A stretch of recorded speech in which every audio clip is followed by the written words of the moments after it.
All right, you guys ready to start part two? Ready. Okay, slide 30. How do I insert a picture in there? I was thinking a picture of the humongous from the from Road Warrior 2 would be appropriate for showing in the corner while I'm speaking. Um, I've got to I learn how to do could these things. drop off a camera. So, one of the funniest memes I saw when this whole thing started happening is it was a picture of some of the characters from the Road Warrior movie, which, if you know, is a post-apocalyptic movie with Mel Gibson, where Um, everybody's running around on motorcycles, wearing a lot of leather and other kinds of armor, and they showed some pictures of these people, and of course the comment on the meme was, "How long before everybody's dressing like this?" So when you see it, it's pretty funny to see these people the way they were dressed. But anyway, so Carl and I were put our heads together a while back. You guys have seen this slide before, and it said, well, what would an ideal response to this be? And so I'm not going to dwell on this. I'll just point out that you target the people that have lost income. It's not a question of just giving money blanket to everybody. It's who needs it, and that's people that have lost their income. It's businesses that need a loan to get through, um, and then also just giving money out for stimulus, like checks to everybody.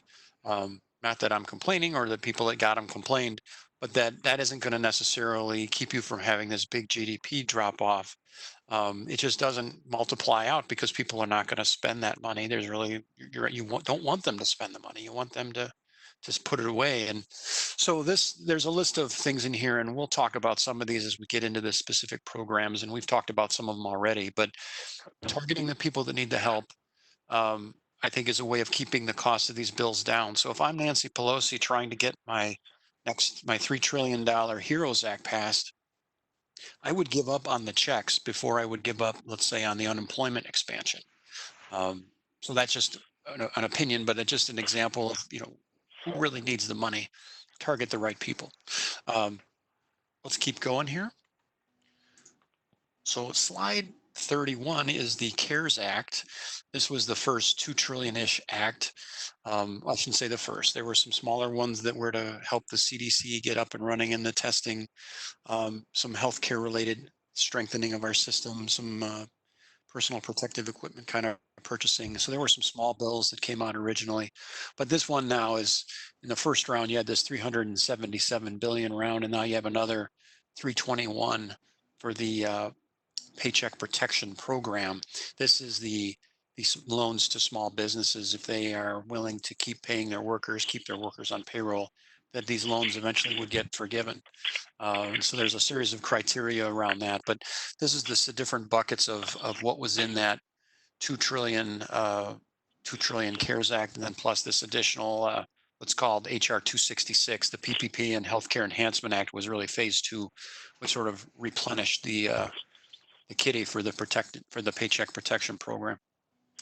Let's go to the next one, and this describes in detail that extra money, that 321 billion for the PPP program, but also it added up to about 500 billion because there were some other things in there.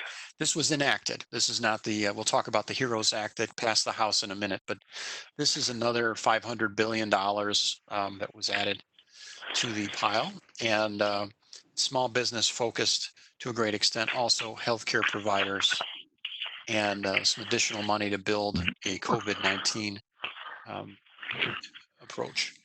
The So it adds up to around 500. So when you start to see all these laws flying around, this was the next, was already passed as the second big one. Next slide, please. So how did the CARES Act work when these small business loans went out, the Paycheck Protection Program? How'd they do? So what this says here essentially, and I'm going to start at the on the right hand side. In the first wave, about 1.7 million loans went out at an average of 206,000 per loan.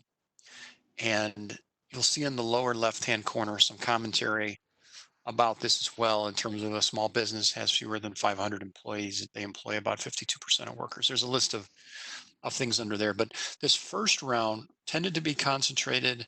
There were fewer, larger loans. And if you had a good relationship with your bank, that helps you get ahead. And now with this second round of money, you see a lot more loans going out and at a smaller average amount. So you're starting to get down truly into the smaller businesses. Um, you also see in the chart, the map on the left-hand side, that as you get redder, that's more money going to the employees of small businesses per state. So that's usually these numbers range up to a little bit less than 10,000. So a dark red state like Illinois, for example, got in that 7,000 range. California, you see a few states got it. And when you look at it, you say, are those the states that should have gotten it necessarily? Like Illinois, California, New York makes a lot of sense because those are your big population centers, but Miami is a pretty big city. Um, there are some big cities in Texas. I mean, it just that first didn't always flow right to where it really needed to be. And so now that the second round has been funded, you're starting to see it really filling in the gaps and helping the businesses a little bit more. But they're still struggling to get all the money out. I checked I think this article was from May 4th. Half of the second round of money was already funded. The other half is still there. So that was the 320 billion I was talking about earlier. Half of that has gone out the door. The other half is still pending, or at least it was as of May 4th. So let's keep going here. Uh, Next slide is about airlines. They got 16 billion in grants and 6 billion in almost 7 billion in loans for a total of about 23 billion. And they listed the major airlines there that received this. So this is a significant chunk of change that's going to the airlines, and we'll see how the airlines do. I've heard these anecdotes about airlines flying empty all over the place, and then every now and then I'll see a picture of a very crowded airplane going from place to place. I'll have to say, in the middle of a pandemic, I'm very surprised that airlines are allowed to fly passengers at all. If the government has an emergency, then the government can charter it, and they're relocating essential personnel, scientists, nurses, doctors, do it. But I have to say, I'm a little surprised that they're flying much at all. But as you see, a lot of people are not flying, and like 90 something are very high level of volume drop off on the airlines, but still flying. Paul, I thought I saw a question come through on the PPP program. Can you speak out about what your question is?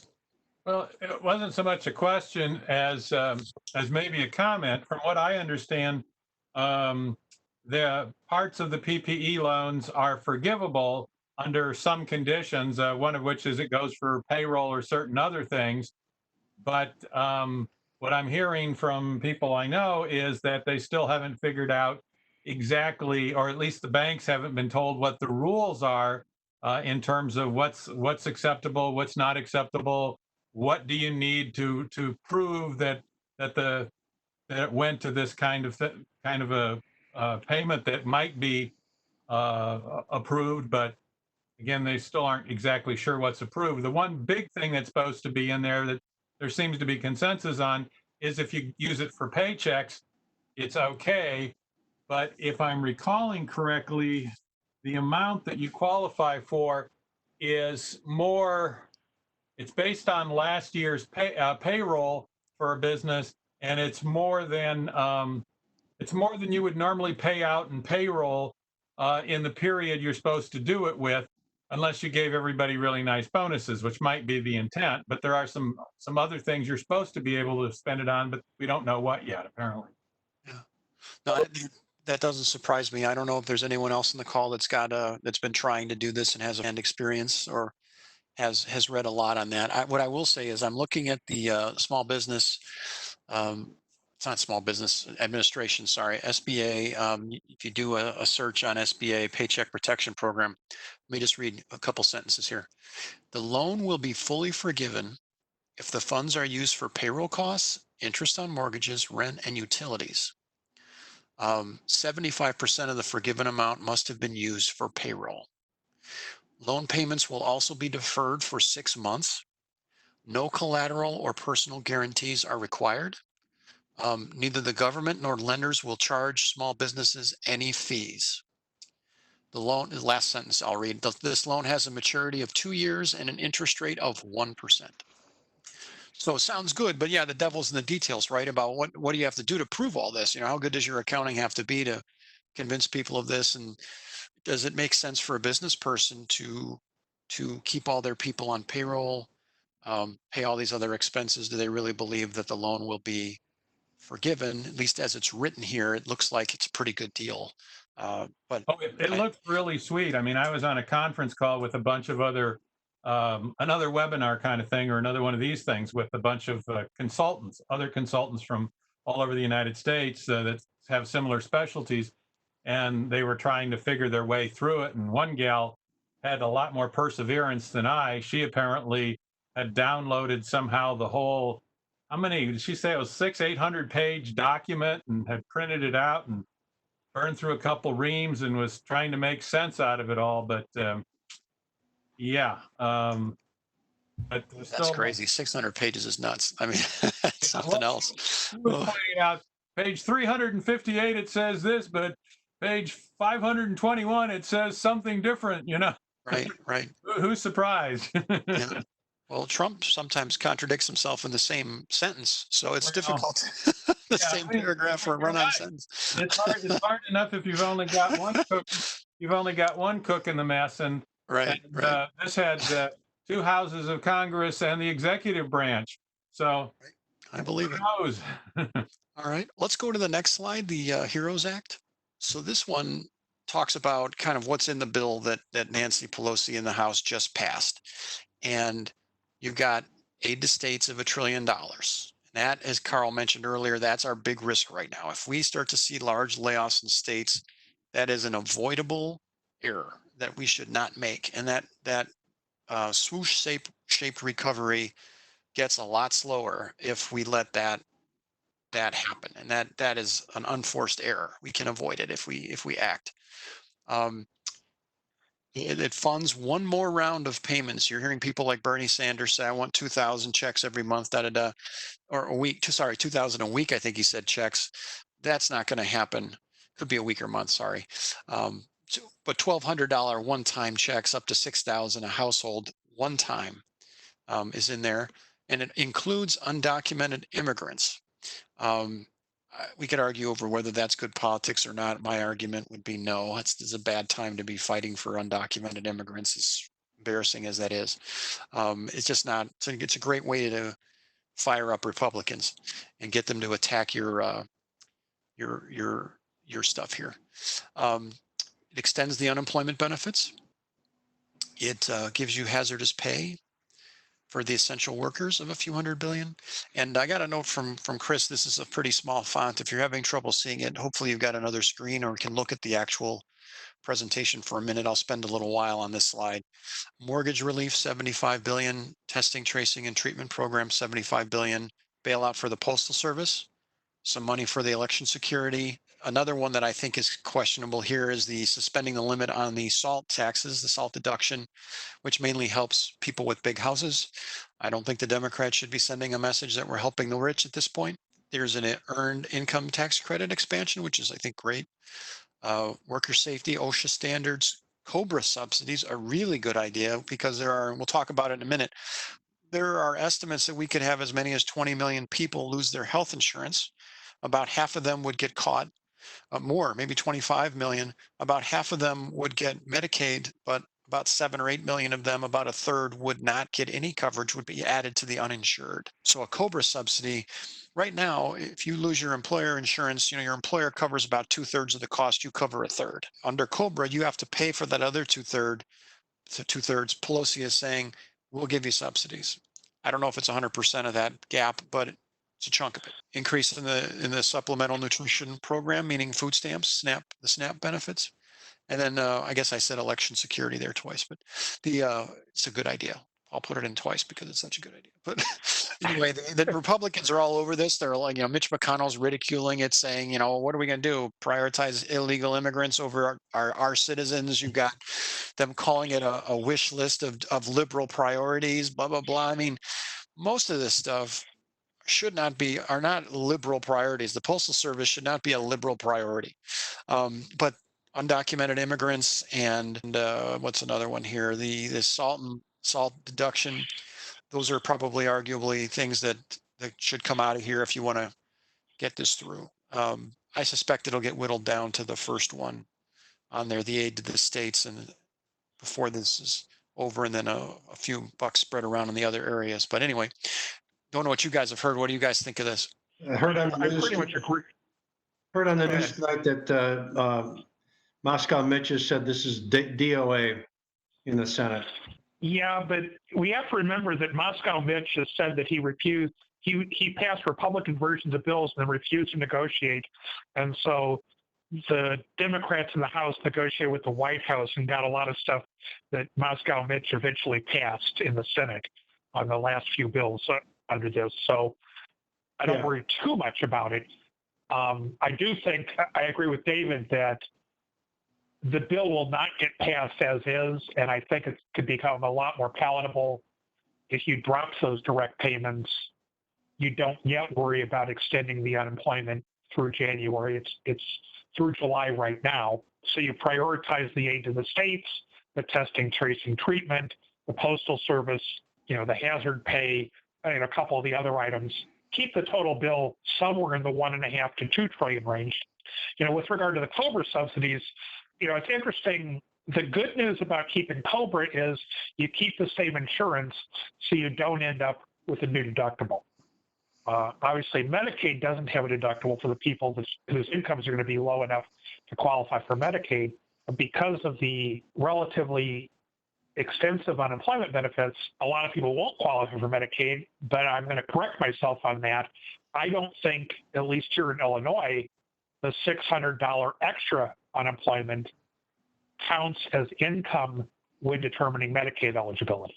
So there may be a lot of people that will qualify for Medicaid, and therefore they will get actually perhaps a better policy than they had when they were working. Zero deductible, zero copay, zero cost for a lot of pharmaceuticals.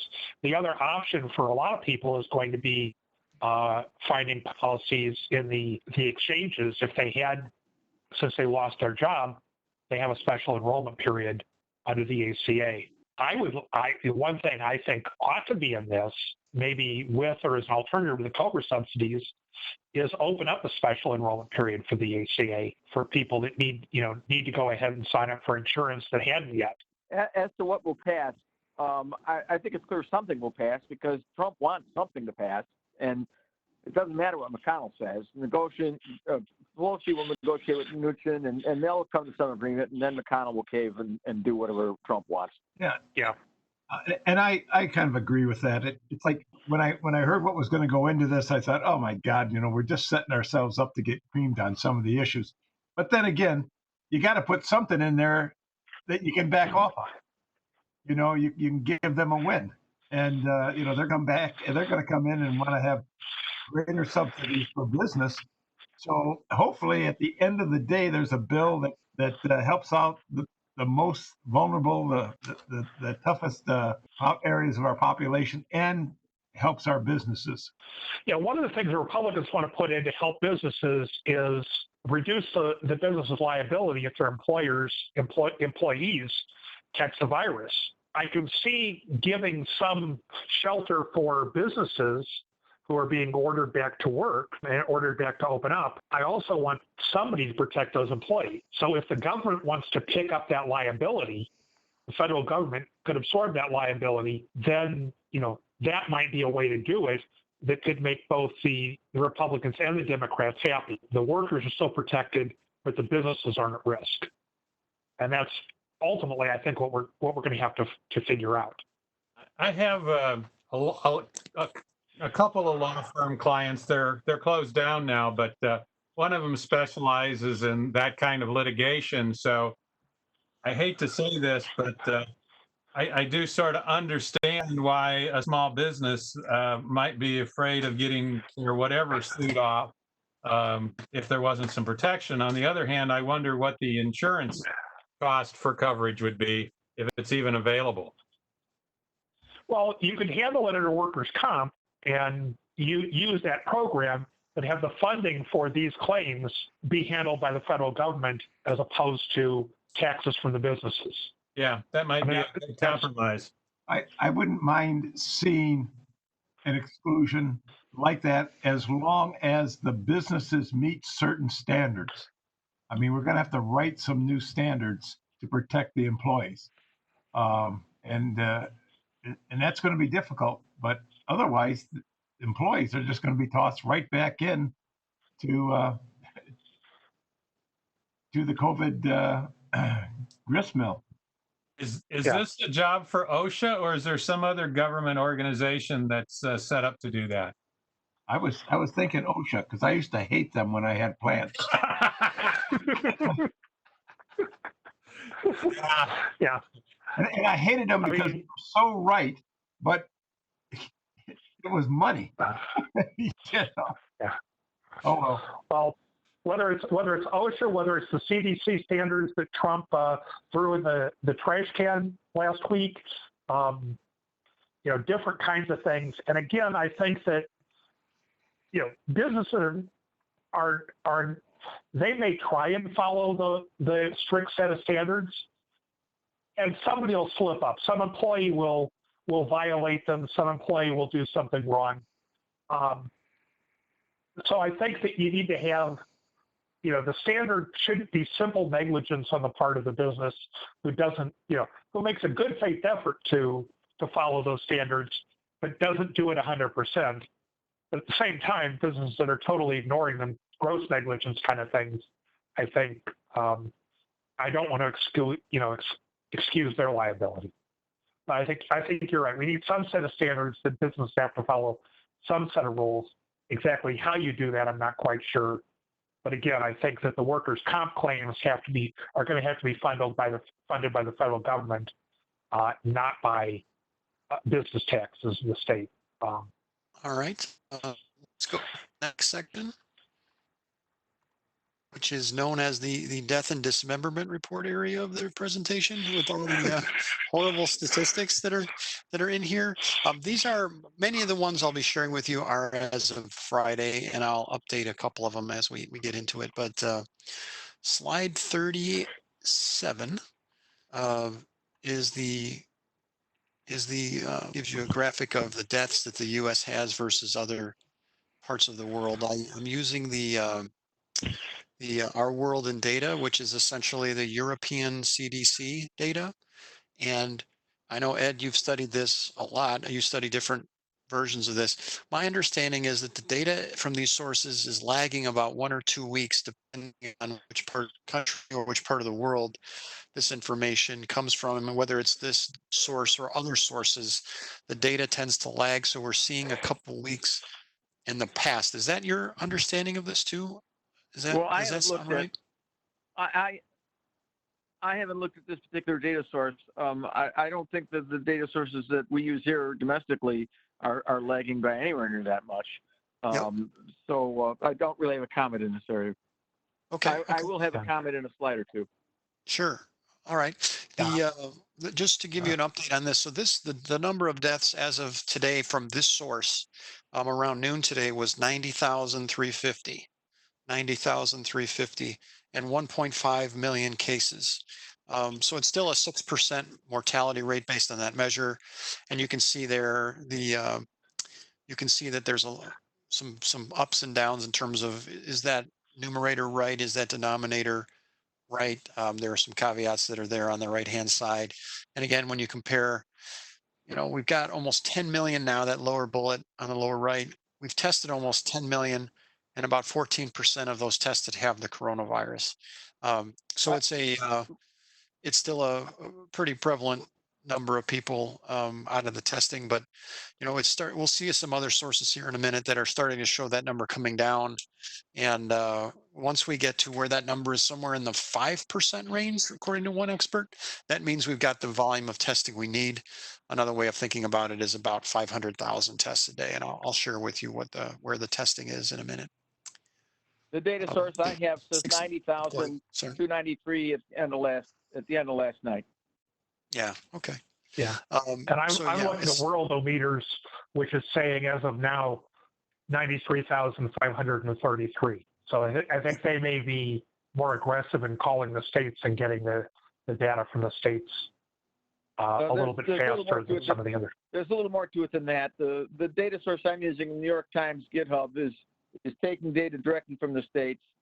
This group you're dealing with has a series of volunteers that are trying to collect data from news reports and stuff, so they can properly handle countries that don't necessarily have the kind of regular reporting that we have.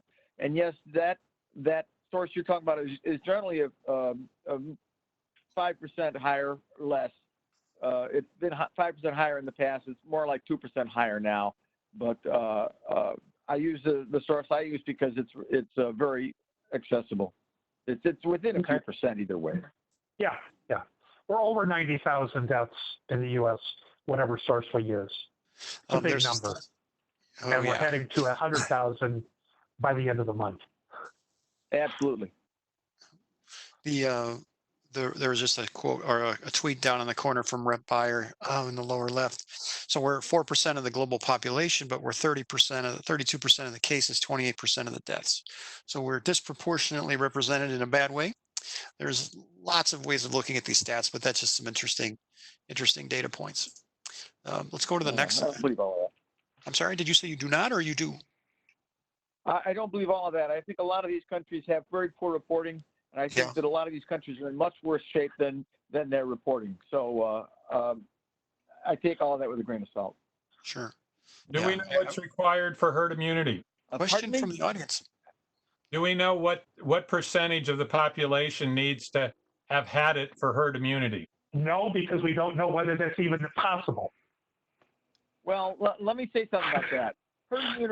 Herd immunity is obtained by a vaccine. It is not obtained by just letting the virus run rampant in your community. We're not going to have herd immunity till we have a vaccine. If you try and get herd immunity any other way, you just kill many, many more people than you need to. I hear all that. I'm still curious if we know what the number is. You could probably assume the numbers close to. Because it sure looks like some countries like Sweden are going that other way. They are. They're going to cause people to die. Let's even talk about Sweden if we want to take a second here. You're talking about herd immunity. You're talking about getting something like 50 to 70 or 80% of the country to have had the disease. It's 80%. If I look at, pardon? It is 80%. It's where it starts to hit hard compression. Okay. What are we looking at for Sweden in terms of number of people that have had the disease? 31,000. Population, 10 million. So they only need another, 6, 7, 8 million people to get the disease in order to get that herd immunity. So no, we're not getting there. It's a waste of time. Let's move on.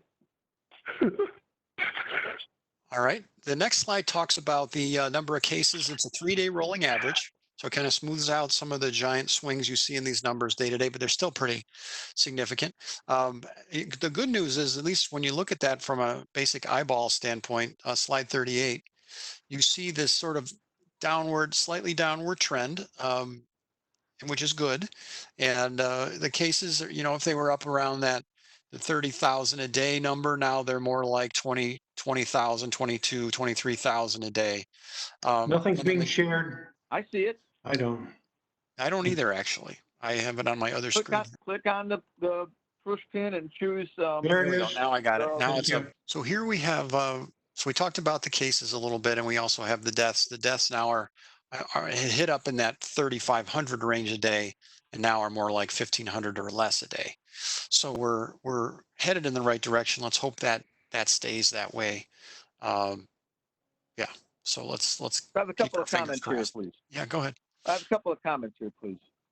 One is the situation with death is the one that's reliable. It's hard to understand what's going on with cases because cases might be coming down, but if testing is going up, then you're just finding more cases that were already there. And you can't really tell if what you're seeing is because testing is going up or cases are coming down. Deaths are the reliable indicator. If you look at this trend on deaths, by the end of June, by the end of June, the first wave is going to be over. That's what the trend on death tells you. Now, there could be a second wave depending on opening up and all that stuff, but the trend on deaths is pretty good at this point. Yeah, I would just point out that anytime you're doing that sort of statistical trending, your assumption is that the underlying conditions aren't changing. And as I look at all the states that are opening up the underlying conditions between now and the end of June, I would bet against trending all the way to zero by the end of June. Yes, I understand that, but I will also say that, look at Milwaukee, look at Wisconsin, for example. The state has lifted their restrictions, but the major population centers have not. Milwaukee and Madison and Green Bay still have their restaurants closed. So the fact that a low rural population, which is not very much at risk, is opening up, might not change this trend all that much when the major population centers are holding fast. Yeah, fair enough. We'll see. Okay. We'll see what happens. Yeah, let's go to the next page here. So now we look at an international comparison. I just picked a few countries that had no science to the countries other than some big ones. But the U.S. in terms of deaths per million people is somewhere in the middle of the pack, at least based on this group. Sweden's a little bit above us there. And then, I've heard that Brazil is starting to ramp up, at least in terms of its cases and deaths. I don't have a good slide for Brazil here that really shows that trend, I don't think, but that seems to be a real hotspot right now. And I think Ed's point earlier, you're really getting good data out of Brazil. We know it's bad. Is it a lot worse? And I think of Russia the same way. I think their data is probably getting better now, but they are probably in worse shape than they commonly they throw their doctors out of the window for some reason. I suspect those are the people trying to get the word out. Sad but true. So anyway, all right, I got another international comparison coming up, which I like a little bit better. It's a little bit easier to kind of evaluate here. It's the next page is John Hopkins, and that was as of Friday as well. But I picked the 20 countries that have the most deaths in terms of numeric number of deaths. And that's what's in this population here. And you see the statistics for this. And the U.S. is eighth in deaths, number one in deaths, the number of deaths. They're eighth in death per 100 of the population and 12th worst in case fatality rate. And that's worst. Eighth worst in deaths per 100K of the population, 12th worst in case fatality rate. And that helps me with kind of this set of the larger countries in terms of the most deaths. How are we doing compared to now this is, by the way, because of the way I picked the sample here of deaths, countries that did really, really well don't show up here. Countries that really did it the way they should do it, South Korea and others, they don't show up on here at all. So this is just maybe a subset that's doing a little worse. And as somebody was pointing out earlier, do we trust the numbers coming from China and India for reported deaths, and maybe Russia as well? On the other hand, there are some countries like South Korea, Taiwan, some of the, Australia, New Zealand, who also have very low death rates per 100,000 people. So I do tend to trust their numbers. I was talking to one of my coworkers in Australia last night, and she said that it's just a tiny number of deaths, and the people are being very careful about how they what they're doing, and they just haven't had I didn't remember all the things that they have. I've got to look, but they are a best practice place probably that we could emulate, or maybe should have emulated in the beginning. Australia seemed to have their act together on this one. I mean, I know that Vietnam has done it with a lot of contact tracing and quarantining contacts and putting them into government housing, meals, segregating not only the people who were testing as infected, but also the people they came in contact with and quarantining them as well. And that's one of the reasons why they actually have 0 reported deaths. Wow. And according to my sister, she believes that number for a country of over 90 million people. That's amazing. Well, that is the way to fix this. I mean, the way to fix this is you use distancing to bring the community transmission down to a tractable level, and then you use testing, pervasive testing, contact tracing, and targeted isolation to make sure the people who have the virus aren't walking around anymore. If we can hold on to distancing for one more month and build up testing, we can get there and avoid a second wave. Well, How are we doing on contact tracing? I mean, how is that? How robust is that process? we're It's not. not there yet, but people are working on it. In fact, one of the Okay. things, Yeah. Illinois is calling for volunteers to go out and become a contact tracer, and I'm seriously considering doing it. I know the state of Nevada is getting set to let a new contract out for a company to manage all the contact tracers. I've also seen where some of the community colleges around the state of Illinois are training contact tracers. But that's, in general, it's one of the things that the old CDC guidelines said you should have in place before you start lifting a lot of the restrictions, shutting down businesses. And pretty much no state has good contact tracing in place right now. Next slide. You got the distribution of this. As you know, the age and underlying conditions are factors in mortality.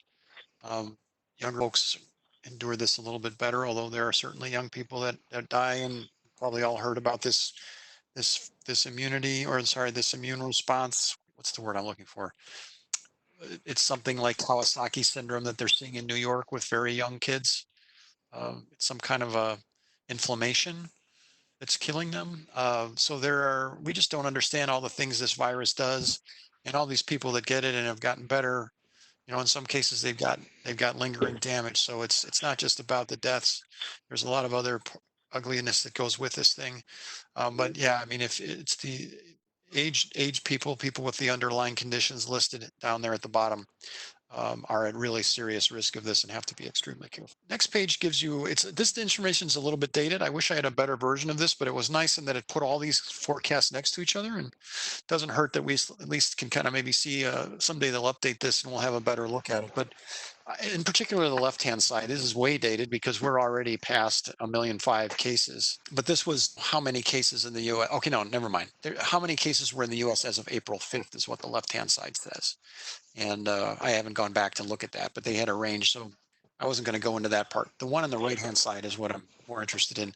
This one are a bunch of different experts on how many people they think will eventually die of this thing in the U.S. And they give a range, and then they give a central point, kind of their best estimate, and usually in the middle or sort of toward the lower third of it.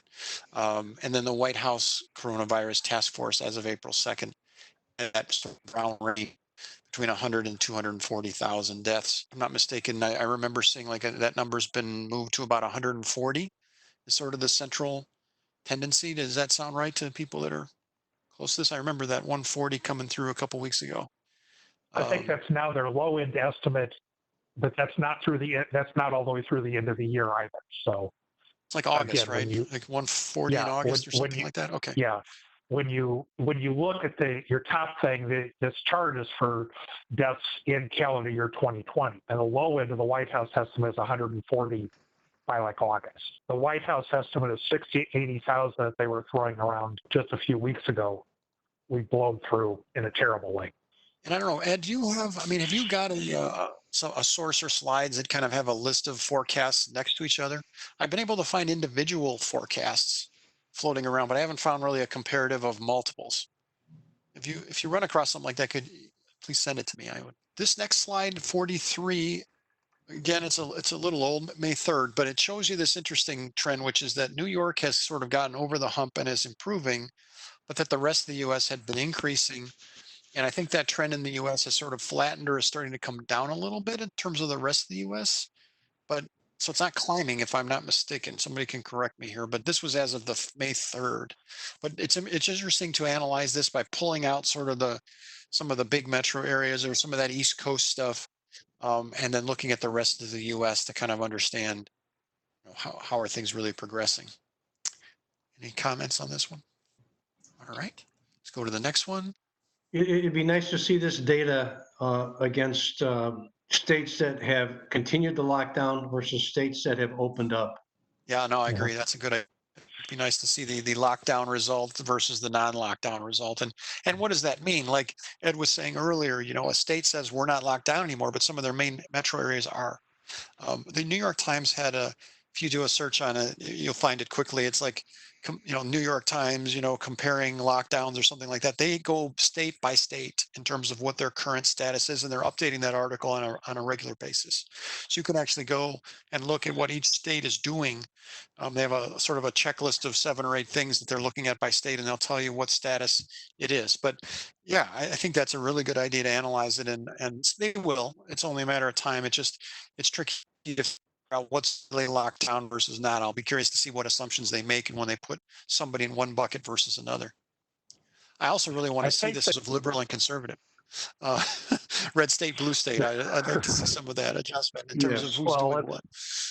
well, I mean, one of the things I've heard is that it takes about a month before the effect of lifting restrictions starts to show up in the data, especially in terms of deaths. So Okay. there's going to be a delay period because you have perhaps the start of infections, and then people can have the disease for a week or two before they get tested, and then you can see the start of cases, and so you're really you've got a big delay between lifting restrictions and starting to see a big increase in deaths, which means that if Trump was really thinking about this, he should have lifted them in like September 1st. Yeah, that's why it's so hard to tell people we've got to stick with the lockdown. Because the states that open up, I mean, you won't see the data for another 3 weeks. Yeah, at least. And so, we'll see, when we meet next month, if we meet in the middle of the month, we may have some data on some states that are starting to open up. So by the middle of June, middle of July, we'll start to see some indication of whether states curves have changed, whether Illinois is still doing well and heading down, whether it's, heading up, whether Wisconsin or Oklahoma or Iowa, how the various states are doing. Yeah, that'd be great. Thanks. Yeah. So we're at about 380,000 or so tests a day, somewhere in that realm, getting toward 400,000. And a source I shared last month had they had a sort of a rule of thumb of at least 500,000 tests a day is kind of where we want to be. And there are other experts that say that, and that's the low end. Other experts are in the millions. They're like, you should have 1 million tests a day or something to be able to really get in front of this thing. But the good news is that red line, at least the percent that are showing up as positive tests are falling down toward that 5% number. Below 5% is another expert threshold that they said, this is a good place to be. Just as a shout out to this graphic, you can see the source underneath there in the center, the calculated risk blog. He's sort of a very capable armchair economist, like some of us on this call are, many of us are wannabes like me. He is a really good armchair economist, and he does charts. They always look like this. You'll see him, but he does a lot of stuff with economic news, housing. If you're interested in following it, if you're on Twitter or something, he posts a few times a week, and it's usually interesting graphics like this. But I consider his stuff credible because I've replicated a lot of his slides over the years. It was him and I think his wife or his friend of his that started it. She passed away, but they started doing this around the Great Recession. They were real estate people and got really, really good at this. Anyway, that's a test per 1,000 people on the next page. You can see the U.S. is starting to catch up. So that's good news. Getting back into a competitive area, but we're still not up to where, say, Italy is in terms of tests per 1,000. So we got in Germany as well, as you would expect. Germany always tends to be good at these sorts of disciplined scientific things. Having a scientist as their leader does come in handily, Angela Merkel. So you can kind of see the comparison, and we are catching up. There's a very interesting story if you look at a couple numbers on page 46, which is South Korea and the United States. And this graphic is from another, and I don't think he's an armchair. I think he's a professional. He's a pretty active following on Twitter among epidemiologists and others. But he described this. Did a little storytelling with this graphic that's on the next page, 46. you can see that the United States didn't get started as early as South Korea did. There was a lag of about 45 days to start, and then it took us about 100 days to catch up in terms of testing per 1,000 people. And that delay is sort of the story, I think, of the early part of this virus, of how we really didn't respond the way we needed to respond. We messed up the testing badly, whether it's the CDC or if you want to blame others for that decision. The that and I think this story that he tells here is a really good one in terms of, you really see that we just didn't respond the way a best practice country like South Korea did, and we need to do better. Hey, Dave, Yeah. Bill, where does China fall on this test per thousand? I can't find them. I don't know if I've got if they show up on the chart before this. They don't. I don't have them on there. I did not include them. I mean, is that one of their principles? Do you know, the testing, or do they just lock it down? I doubt they'll look that good on test per 1,000. And the reason I say that is because they've got a ridiculously huge population in the billions, right? 1.3 billion or whatever, 1.5 billion population. So I don't know that but if you were to do that against their population in Wuhan, I bet it would be really good. So I don't know. I don't have the answer for you, but I don't know that. I'm They not sure did that it not would be good. release the data. China never released their test data ever. So like Oh, they just okay. don't have it. Yeah. Well, I've seen it in this. If I've seen it in these graphics, it just. I mean, I could find it pretty quick. I won't tonight, but I'll have it for the next meeting. I'll get China in there. But this country, this Our World in Data um, does have China testing. I believe. I will check.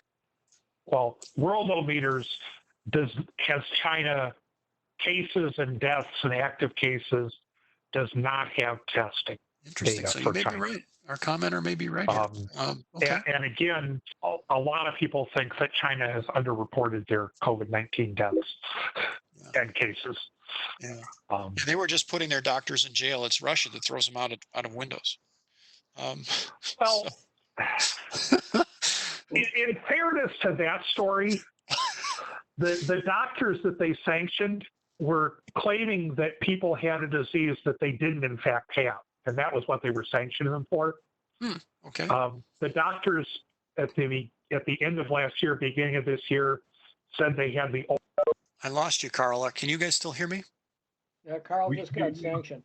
Carl got sanctioned. All right, we should Carl down. That's good. I like that. That's good. Hopefully, he wasn't tossed out of the window. May have had a connection. Yeah, right. Another doctor thrown out the window. Okay. We lost his phone, but we didn't lose his computer. Oh, all right. So that ends the death and dismemberment section. Any comments on that before we wrap up here with the last section?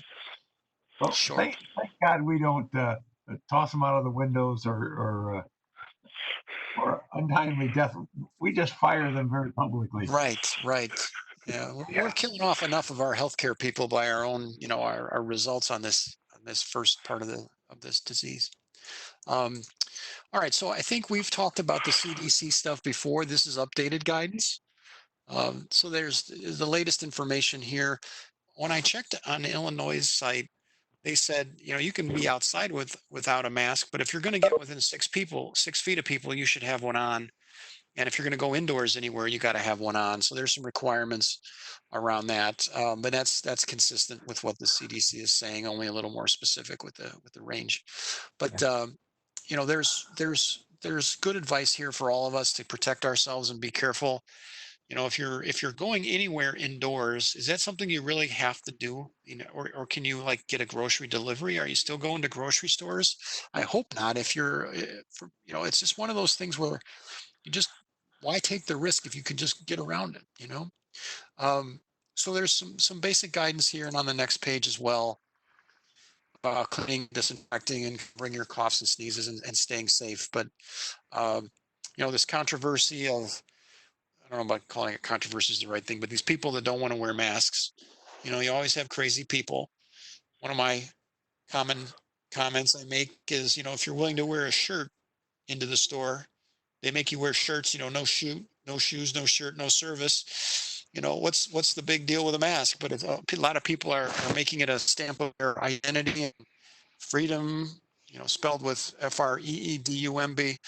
They're just making it into a mountain out of a molehill, in my opinion. But That's what we've got to deal with. Are there a lot of people that are just not, they don't take this rationally. They're very irrational when it comes to going into public places. And if they're going to do that, I'm staying the heck out of there Well, if I can. I mean, I would just point out that I think we got hurt badly here because the CDC at the beginning of the year gave bad advice with regard to masks because of the shortage of good N95 masks for the people that needed them in the hospitals. They told the rest of us don't wear masks because leave the masks for the healthcare workers. And they've since revised that to wear a cloth mask, just like everybody around the world does. Because had we been wearing cloth masks since the beginning of February, we'd have many, many fewer cases, many, many fewer deaths. We'd look a lot closer to, some of the Asian countries, some of the New Zealand, Australia type of data versus what we're seeing here. And again, masks are not part of the culture in Europe and those countries that have even higher death per population than the U.S. So that's one thing I think the CDC screwed up on, which if you look at the prior version of this, they were saying don't wear masks. Now they're saying wear masks, just don't use the ones for healthcare work. In my excursions, I've seen a number of often employees who are wearing masks, but the mask is not going over their nose, and they've got little slits cut where their mouth is, so they're like totally ineffective. But they're wearing a mask. So they can go to the bar and have a beer. Yeah, that's probably why they have the slit. I was That's how you get Pizza. the cookies in or the pizza. Yeah. I was reading a business article from the Daily Herald, and one of the articles were Illinois supports Wisconsin Lake Geneva bars, and they had numerous pictures and an article about the fact that this last weekend, you could hardly drive on 12 going up to Lake Geneva on those two beautiful days, Saturday and Sunday. And the reporters that were up there said, the reporter said that every car had an Illinois license plate on it that was packed up and down the streets. Did not wear masks in general, and they had all their bars open. Some of the bars were primarily outside, but some of them were back to back jammed inside, and that's pretty scary when you think of the amount of people that headed up there over 2 days and then came back. So it goes with that great concept of what was it? The stupid is as stupid does, or something like that. I don't know. Can't fix stupid. All right. Yeah, It's like the meme I've seen on Facebook about how the spread of the virus is going to depend upon the denseness of the population. It's not population. That's awesome. I love that. Yes, excellent play on words. Oh Okay. man. It used to be about population density. It was one of the first things that came up, but they meant, people per square mile, not stupid people. That's awesome. Well, actually, the meme said it's going to depend upon the denseness of the population and the denseness of the population. Yep. It was going with both meanings. Yeah, that's hilarious. I'm going to have to make up a meme based on that. If you would, Carl, email it to me and I will, or put it on Facebook and I'll see it. But that's awesome. Yeah. That's brilliant. All right. So the last two slides, I won't cover all these, but these are the kinds of things that Carl and I always cover when we do our economic overview, sort of, and kind of compare things, and starting to see sort of compare things before the virus hit and then after the virus hit. And the thought here was that you could share these easily on Facebook or on Twitter. You can, if you use Twitter, you can do a screen capture or use your cutting tool to grab these things. You can put two of these into one tweet and then tweet it out and say, hey, if you're interested in how Trump's actual results, read this, and tweet it out there and get it out to your followers. So here's some thoughts from Carl and me on how to do that. You can just grab it and put it out there. If you want to change it to your own stuff, you certainly can. And all this stuff is cited back to definitive sources. I just put the Wikipedia stuff in there because then people can see it all in one place. But you've got all the different sources listed there. Um, I'm spending some time with that Wikipedia article because it has to be updated for kind of the pre and the post virus impact. And I just started doing some of that. But there's a really, that article in the lower right doesn't get that much attention, but the articles on this crisis are really good, and they've got a ton of editors working on. There's a lot of good information that are in there, and they still need editorial help, because at this stage with all the new events, there tends to be people are assembling it sort of piecemeal by the latest piece of news that comes out, and then eventually an editor goes through it and kind of summarizes it and organizes it, which is what I eventually do with a lot of these things down the road. But they're in pretty good shape. But you can grab these two slides, share them, and or if you want to share something similar, but do it. You're much more informed than the typical people after you have gone through one of these sessions, and you've got all the links if you want to go research yourself. And you can easily share these two slides with your audience. So that's all I got. Any final questions, comments about any of the material we've covered? Are there any questions in the chat box? I'm wondering if anybody has heard what the false positive and false negative ratios are of the current suite of tests that we got. Not the antigen one, but the regular one for testing if you have it. My don't. knowledge, it depends on the brand of test, and they're all over the map. Some of them are reported to be as high as 50% false negatives. Yeah, that's the one the White House False is using. positives?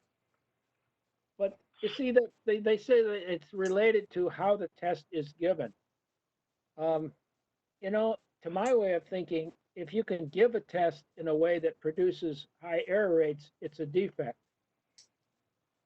I'd agree. And I don't know why it would be approvable.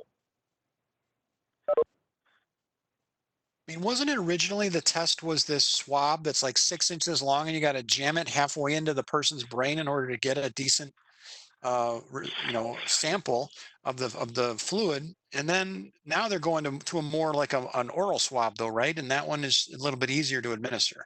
But I don't know the false positive rates. I haven't looked at. It's a good question. We will look at that, Paul, for our next session.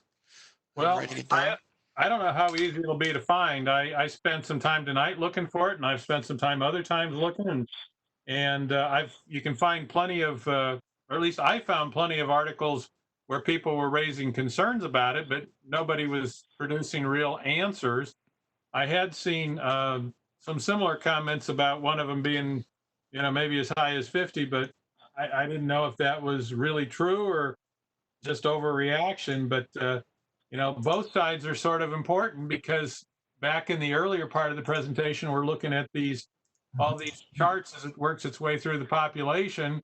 We're talking about, of course, the numbers are going up because we're doing more testing. But if you got a 1% false positive rate, and you test Illinois, what do we got? 13 million people. You're going to get what is it? 130,000? No, 13,000. No, it's 130,000 positives, even if nobody has it. So I don't know. Just wonder what it is. Well, there was a scary, and you guys can find this one. The Theodore Roosevelt aircraft carrier is sort of an interesting case study on this. And the article was badly written, I have to say. It was from Politico, but it was still not very well, it was not very clear. But it sounds like, if I understood it, some of the people that got sick were, obviously they took them off the ship, they quarantined them. They waited until they had 2 negatives before they go back to the ship. They got sick again. This is the part I'm not clear about. They then tested positive again, but it looks like the way they read it that some of them got sick again. And so the question is, did they catch it again, or was it still part of the same thing where it just sort of hid out for a while and then it came back? So keep your eye on that what's going on with that aircraft carrier, because some of those guys, they they may have got twice, and I've not heard of that story anywhere else but there. In terms of, are people getting it once, being cured, or sort of getting better completely, and then getting it again? I'm hoping that That's that's not the also, case. That would really be awful. that's They're also actually, been reported on a small 1/10% basis, which is about what the Roosevelt experienced, from China, in Wuhan, because they're having to go out and rescreen.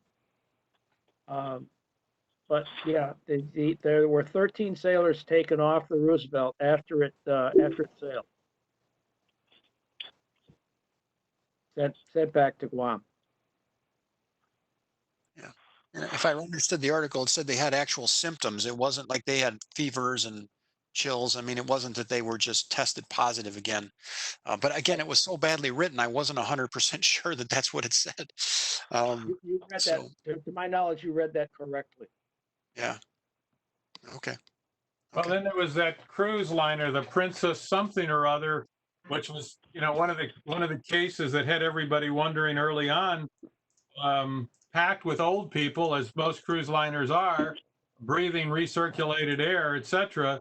And yeah, they had a lot of people with COVID, but they had a lot of people who didn't ever seem to catch it, and that was one of the enigmas early on. And I don't know if they ever resolved what had happened there or not either.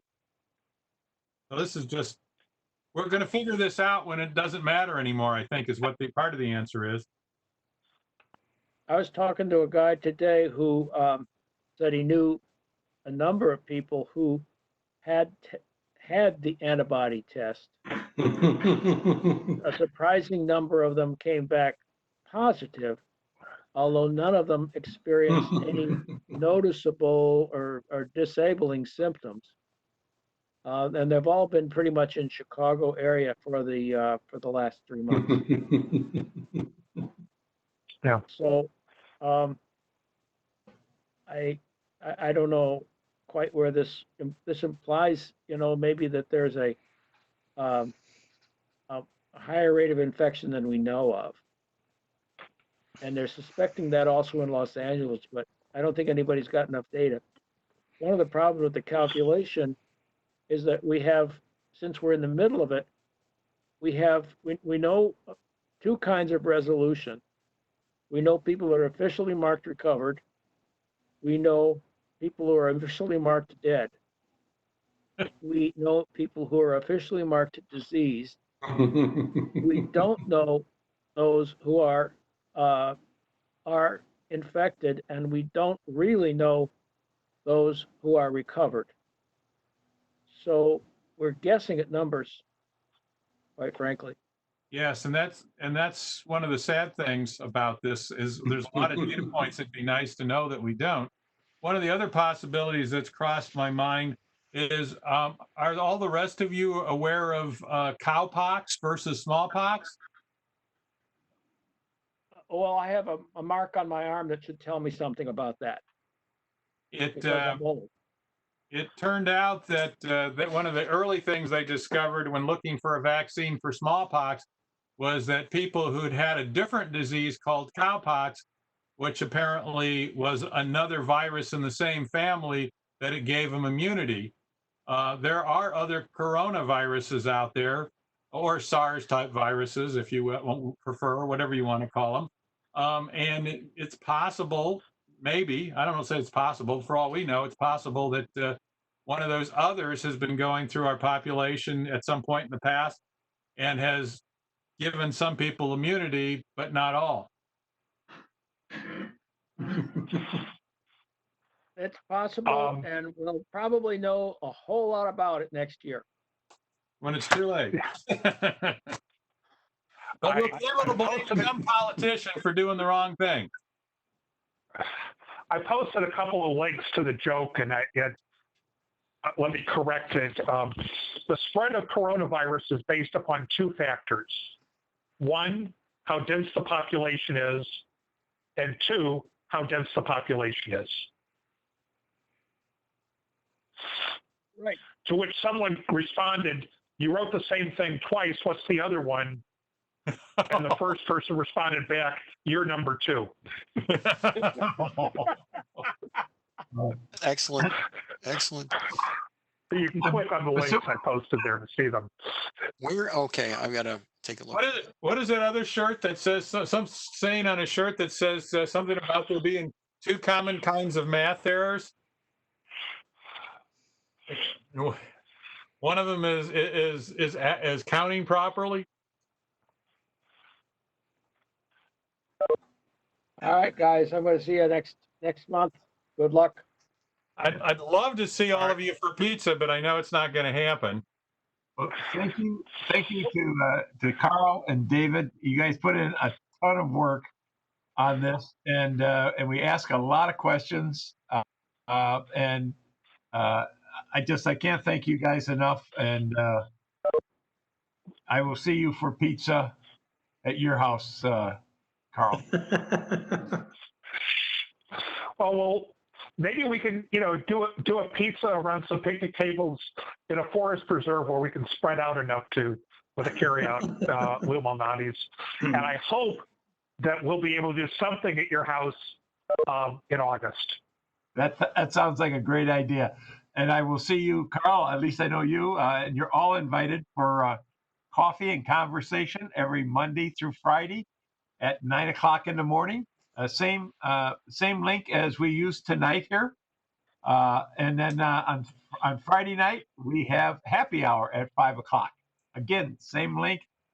We just talk about stuff, which is what we've been talking about for the last 5 minutes. It's really cool. On Thursday night, our GVP team, All right. Thank you, guys. Yeah. has a meeting going on at 7 o'clock. Again, the same link. So this is our meeting room. It's our place. It runs 24 hours a day. If you're just lonely, come up to this meeting room and knock on the door, and I get an email that says you're waiting. So what times were those again in days? Forgive me for asking, but Every Monday through Friday, it's coffee and conversation at 9 a.m. We go on for an hour. And then those of us who are really brave go to Community Connections down at Illinois 9 or Indivisible 9 for an hour. And then happy hour is at 5 o'clock on Friday. That's the only day that it's happy. Actually, I'll tell you a quick story, and then we'll all say goodbye. We were having coffee and conversation on Wednesday morning, and Matt said to me as we were saying goodbye, he said, "Well, we'll talk to you tonight at 5 at happy hour." And I said, "No, you won't. That's on Friday." He said, "Today is Friday." So it's another problem that we're having with stuff and time and every day being the same. All right, guys. See you all. Christine, are you turn us off here? I think you've got the controls. Yep. Yeah. Good night, guys. Thanks, everybody. best Thanks, wishes, Christine. everybody. Thank you, Stay Christine. healthy. Goodbye. Bye.